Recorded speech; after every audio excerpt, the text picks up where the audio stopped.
Este feed no me pertenece, pertenece al usuario Parcasius de la página fanfiction.net. Link a su perfil en la descripción. Capítulo 1. La ciudad en la frontera. Parte 1. Un joven de 18 años estaba sentado en cuclillas en el suelo en medio de una madrugada, el olor del rocío en el viento viajaba lejos. Sus manos juntas en un silencioso signo de respeto hacia las lápidas frente a él, las piedras ni demasiado lujosas ni demasiado pobres, sino simplemente ordinarias. Por otra parte, este era el tipo de tumba que las personas ahora enterradas hubieran querido, y eso solo fue suficiente. Aparte de las tallas en las que había trabajado meticulosamente a mano, el resto de la piedra parecida al granito permaneció intacta, los bordes de la piedra naturalmente suavizados por el viento y la lluvia. Por eso no dudó en usarlos en el momento en que los encontró. Pasó una brisa, el sonido de los pájaros piando en los árboles y la llegada de los fuertes rayos de sol lo alertaron de que ya no le quedaba mucho tiempo antes de tener que cumplir con sus otras responsabilidades. Por lo tanto, era hora de irse. Shirou suspiró mientras se levantaba de su posición agachada, la humedad de la tierra debajo de él había manchado sus pantalones de un tono marrón moderado con la suciedad que se adhería a ellos. No le importó particularmente, ya que simplemente se sacudió la suciedad con las manos, pero el ayudante detrás de él se preocupó mucho por el estado de su apariencia. Era joven, apenas pasaba de los 17 años y vestía pantalones forrados de cuero unidos por encaje y una blusa a juego cuyo color ya se estaba desvaneciendo.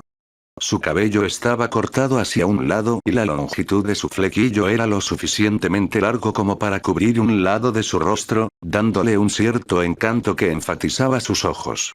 Eran del color distintivo del azul. Señor, gritó pensativa. Realmente deberías mantener tu apariencia. La ceremonia del pueblo para reconocerte como el jefe del pueblo es esta noche. Él asintió con la cabeza a sus palabras, pero solo pudo sonreír con ironía. Su nombre era Elaine Buckerfield, la única hija entre una familia llena de niños que siempre había servido como compañera cercana del anterior señor de la aldea. Ahora la lealtad de su familia estaba con él, el próximo sucesor.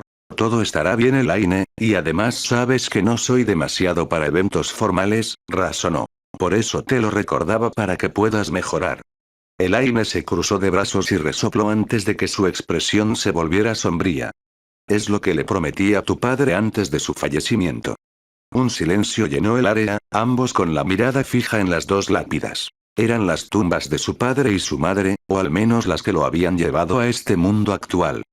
Para ser honesto, no estaba seguro de lo que sucedió para terminar de alguna manera en su posición actual, pero lo que sí sabía era que había muerto una vez antes. Quizás entonces, algún poder superior lo había considerado apto para renacer como el joven señor de una pequeña aldea en el bosque, pero, de nuevo, la situación estaba llena de sus propios problemas. Sus dos padres habían muerto recientemente de vejez, y los dos habían dado a luz demasiado tarde en la treintena. Fue un milagro que hubieran podido vivir hasta los 48 con la era actual del mundo, que parecía estar en un período de tiempo similar al Renacimiento. La esperanza de vida actual en sí misma solo se estimó en 40 años. Sin embargo, independientemente de los milagros, todavía habían muerto, dejándolo para ocuparse de las labores del pueblo y al mismo tiempo cuidar de sus dos hermanos de apenas 5 años. Cerró los ojos y revisó la información que conocía antes de establecer su determinación. En este nuevo mundo, la aldea en la que se crió estaba ubicada en el límite mismo de un país conocido como el Imperio y las 22 naciones de Wakoku. La comida apenas pasaba y el dinero era aún peor. Si no puede encontrar ninguna alternativa pronto, es posible que deba considerar ir a la capital del Imperio para trabajar.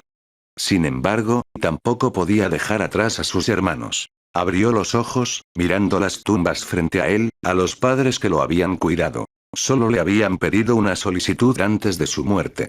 Cuida de sus dos hermanos y, para ello, necesitaba resolver su situación actual. Apretó los puños, una espada con un propósito. Encontraría una manera. Fue una promesa. Es hora de irse, le dijo a Elaine. Hay preparativos por hacer. Cuando terminó la inauguración del pueblo, se acercaba la última hora de la noche.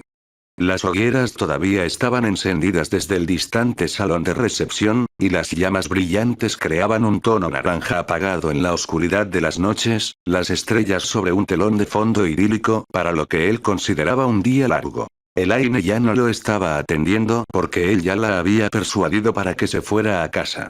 Sabiendo lo protectores que eran sus hermanos mayores y su padre acerca de que ella se mezclara demasiado tarde en la noche, no tenía otra opción.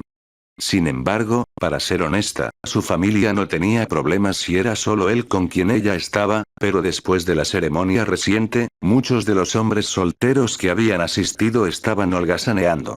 Por tanto, era demasiado peligroso a los ojos de la familia Buckerfield. Las palabras no podían describir la frustración que se había encendido en los ojos de Elaine cuando él la había despedido. Todo lo que sabía era que la familia Buckerfield inevitablemente pasaría una noche sin dormir. En cuanto a él, tenía su propia situación con la que lidiar. Al pasar por las calles pavimentadas y las casas de ladrillo que conducen a la mansión de sus padres, se detuvo justo afuera de la puerta antes de relajarse y entrar.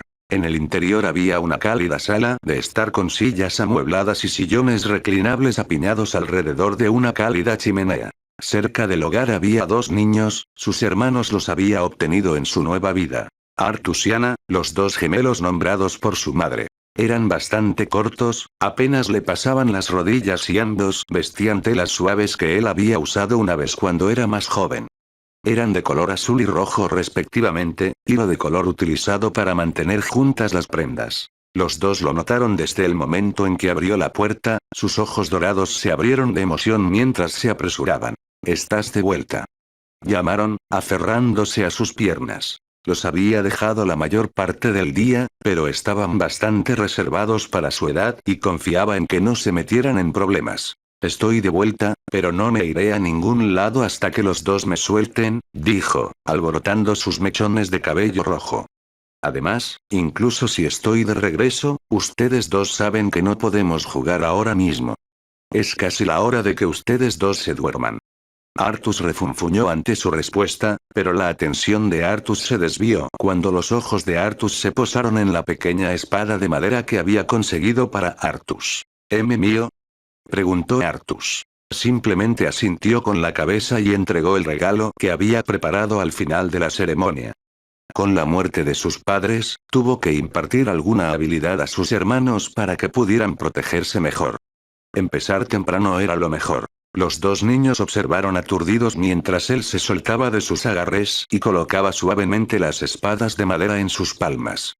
«Mi regalo», fue todo lo que dijo. Al final, fue un ofrecimiento suficiente para desviar la atención de dos niños de 5 años de él el tiempo suficiente para que se cambiara y se sintiera cómodo. Sin embargo, fue entonces cuando un golpe resonó en la puerta principal. Sus cejas se fruncieron, los labios se afinaron ya que no podía pensar en ninguna persona que conociera que lo visitara a esa hora de la noche. Posteriormente, Artus y Anna dejaron de tocar cuando los golpes continuaron, sus ojos se posaron en él y observaron lo que haría. Por supuesto, se puso de pie y caminó hacia la puerta, un suave resplandor azul bañaba sus ojos mientras preparaba su magia en cualquier momento. Era su mayor base y algo que sabía que ningún habitante de este nuevo mundo poseía.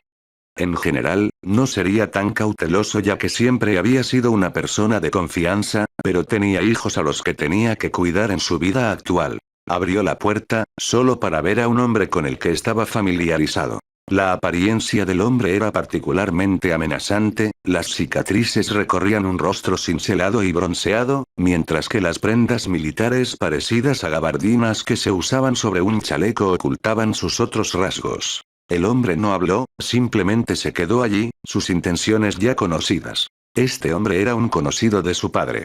Alguien que su padre había descrito como un amigo fallecido, pero incesantemente advirtió a Shiro y sus hermanos que se mantuvieran alejados, sin importar cuánto el hombre quisiera conocer a Shiro. Después de todo, Shiro era famoso por otra razón además de ser el hijo del jefe de la aldea. Fue llamado un sanador milagroso, alguien que incluso podría ayudar a una persona al borde de la muerte. Por otra parte, este título era uno que Shiro nunca había tenido la intención de obtener. Era solo que cuando su madre se enfermó drásticamente después del nacimiento de Artusiana, no tuvo más remedio que actuar. Así, sin que nadie se diera cuenta de cómo lo había hecho, había trazado un código místico con la simple propiedad de curar. Lo que llevó a la recuperación de su madre y su aclamación como sanador milagroso por curar a una mujer que otros médicos contratados por su padre habían considerado incurable. Por esta misma razón, este conocido de su padre buscó su experiencia. Sin embargo, su padre nunca había permitido una reunión. Después de todo, incluso si Shirou no sabía el nombre del hombre frente a él, sabía por experiencia que este hombre era un asesino. Un hombre que había derramado suficiente sangre como para mancharse las manos durante una eternidad. Había un aura de muerte que exudaba de él con una ferocidad silenciosa que sin darse cuenta aterrorizó a Artusiana. Los dos se pegaron a las piernas de Shirou, las espadas de madera quedaron olvidadas. Sin embargo, Shirou tenía más experiencia. Miró más allá del aura caótica del hombre y en su lugar detectó cansancio y agotamiento, algo que se dio cuenta de que era demasiado similar a la disposición de un padrastro que una vez conoció. Un asesino a sangre fría, pero con la más pura motivación y sueños. Alguien que se había cansado después de muchos, muchos años, y solo entonces había visto el error de sus caminos. Sin embargo, ya no hubo vuelta atrás, los eventos del pasado no pudieron cambiarse. Uno solo podía vivir en la redención, y este era el mismo sentimiento que Shirou podía entender del hombre que tenía delante. Adelante, dijo, su repentina invitación hizo que el hombre se sobresaltara visiblemente. Trataré la herida.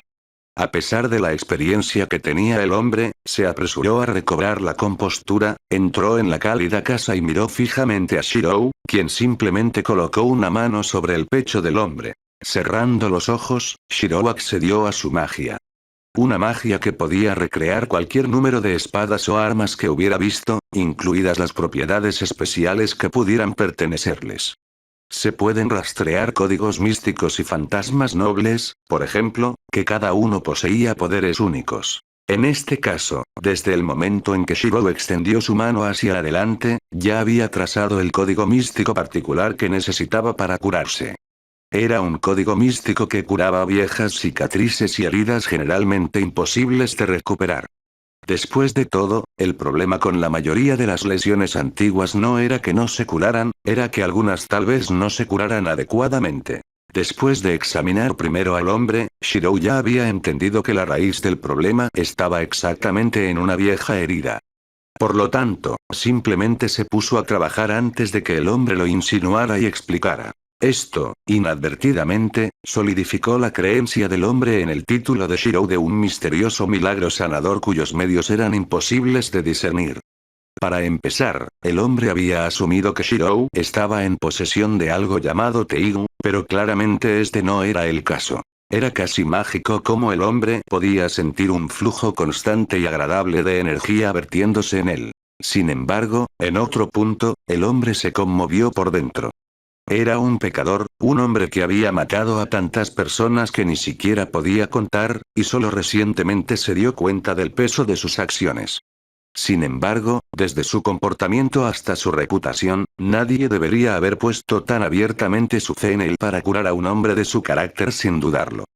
Pensando más en el hecho de que Shirou y los hermanos detrás de él eran hijos de su antiguo compañero, se juró a sí mismo. Tiene mi gratitud, dijo el hombre profundamente mientras Shirou retiraba su mano.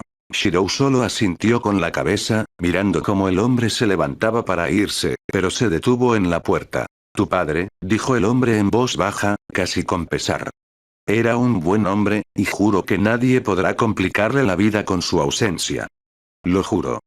Siguiendo las palabras del hombre había un aire de homicidio que sofocaba a los alrededores, pero a través de él, Shirou podía sentir el propósito que el hombre ahora parecía tener. El cansancio y el cansancio reemplazados por una nueva determinación. Los protegería. Cuando el sonido audible del clic de la puerta al cerrarse hizo eco en la casa, Shirou silenciosamente llevó a sus hermanos a la cama, dándose cuenta de que los dos pudieron haber tenido suficiente por la noche. Sin embargo, estaba claro que estaba equivocado. Los dos lo miraron sin comprender después de que los metió en la cama. Ana se movía nerviosamente de vez en cuando y se topaba con Artus, quien le fulminó con la mirada. ¿Por qué lo ayudaste? Ana preguntó con curiosidad, ganando la atención de Artus también. Papá dijo que era un mal hombre. Hizo una pausa justo cuando estaba a punto de salir de la habitación. La pregunta de Ana era de hecho válida y no podía simplemente no responderle, especialmente cuando se trataba de algo tan importante. Mientras deliberaba sobre una respuesta, se dio cuenta de algo fundamental mientras miraba las miradas inocentes del niño de 5 años frente a él. No solo tenía que cuidarlos, sino que también tenía que criarlos. Para enseñarles a no andar por el camino equivocado. Tú ayudas a los que necesitan ayuda, comenzó con expresión sombría. Y salvas a los que necesitan ser salvados, incluso si no te ofrecen nada a cambio. Incluso si las personas salvadas no fueran inocentes, creía en el hecho de que la gente podía cambiar. La muerte no debería tener que resolver nada. Sin embargo, más que eso, había una razón más importante. Uno que fue el más importante. ¿Pero por qué? Preguntó Ana, la confusión en su rostro era evidente mientras fruncía el ceño. Sonrió, sabiendo que lo que dijo tomaría tiempo para que su hermano realmente lo entendiera. Por ahora, les daría una respuesta más sencilla. Porque los pequeños, dijo, acercándose y acariciando sus cabezas. Eso es lo que hacen los héroes. En otra parte, una figura atravesó las sombras de los árboles antes de detenerse cerca de los límites de la aldea, descrita en su informe de inteligencia, sus ojos rojos escaneando la imagen de su objetivo. Su expresión era inexpresiva, una tranquila máscara de indiferencia que podía asustar incluso al más endurecido de los hombres. No ayudó que la espada que llevaba a su lado brillara con una luz siniestra. Para empezar, no estaba destinada a ser enviada a este lugar remoto ya que su campo de operaciones estaba ubicado en el corazón de la capital del imperio, pero su fuerza era necesaria en este caso. El objetivo se clasificó demasiado alto para ser manejado por el otro equipo. Por lo tanto, dependía de ella. Su mirada se desvió hacia la luna, ella la lechuza que caza en la noche. Gracias por leer. Descargo de responsabilidad. No soy dueño de Fate o Akamegakil. La próxima actualización será Fate in Time. Patreon.com/Parcasius